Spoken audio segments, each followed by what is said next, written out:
Installing a Facebook pixel on a Mailchimp landing page is a great way to track website visitors, conversions, and create more targeted Facebook ads. Here's a step-by-step guide. Set up Facebook pixel.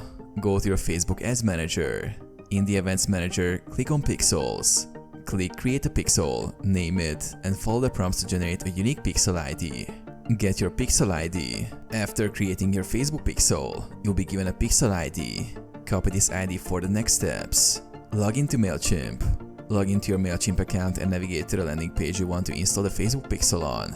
Edit your landing page. Click Edit on the landing page. In the page builder, go to the Settings tab and select Tracking. Paste Pixel ID. In the Tracking section, find the option to add the Facebook pixel. Paste your pixel ID in the designated field. Save and publish. Click Save and publish your landing page. Facebook pixel will now track visitors on your Mailchimp landing page.